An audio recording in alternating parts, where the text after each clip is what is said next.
It's Rumi's poem, The Guest House. Now, I'll quickly read this out and I'd love to get your comments on it.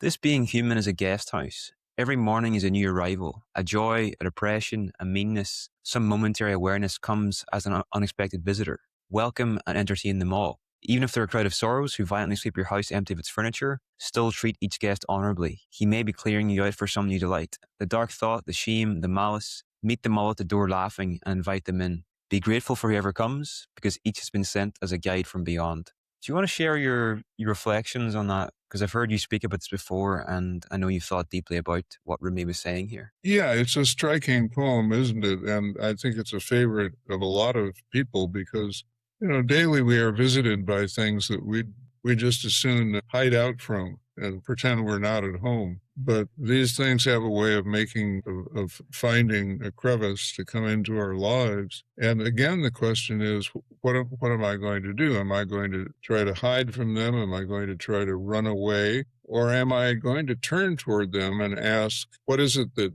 you want? Now, I can give a very concrete story about some of the darkness in my own life that I think will help make this point perhaps more real for people. As I've written, and as you know, Niall, I have experienced over my 87 years, 3 deep descents into clinical depression, 2 in my 40s and 1 in my 60s. And without going into all the reasons for that, which are always complex, or fully detailing the ways that I've found help in moving through that darkness, I'll just say this for the moment. Feel free to probe later if you'd like. I came to understand my situation in life during those depressions as one where I had been walking down the sidewalk, just proceeding with life as if nothing were wrong. The kind of person who, when a friend says, "How are you?" will say, "Fine," even though you're not.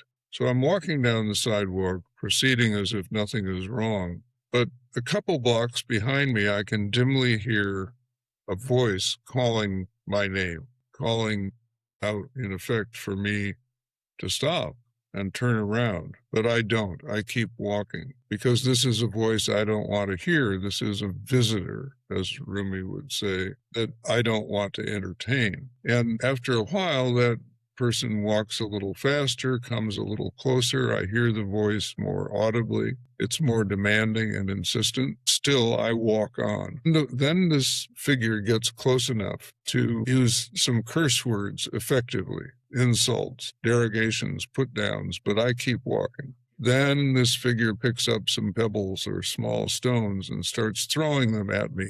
And I get hit and hurt, but I keep walking. And then this figure picks up a stick and starts beating me with it, but still I walk on. So I'm getting more and more wounded as I go, but I'm still pretending that this figure, this voice isn't there. And finally, this figure behind me gets to a point of desperation where it's in effect saying, well, if you're not going to turn around and look at me, I'm going to drop a nuclear bomb on you. And sometimes that nuclear bomb comes in the form of clinical depression, which completely shuts you down and makes it impossible for you to keep walking forward. The whole time, what I should have been doing was simply turning around, looking at this figure and saying, what do you want? So getting into a mode of inquiry. Rumi is saying, in effect, these visitors to the guest house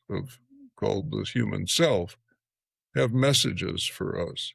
And if we can simply have the courage, I'm even tempted to say the common decency, to turn around and say, what do you want? We're going to learn something that will be helpful to our growth. Ultimately, we're going to learn something that will be healing, not wounding. But when we just keep walking on as if everything were fine, we don't learn anything, and our wounds grow deeper. If you can't get out of it, get into it. And in this case, getting into it means saying, what do you want?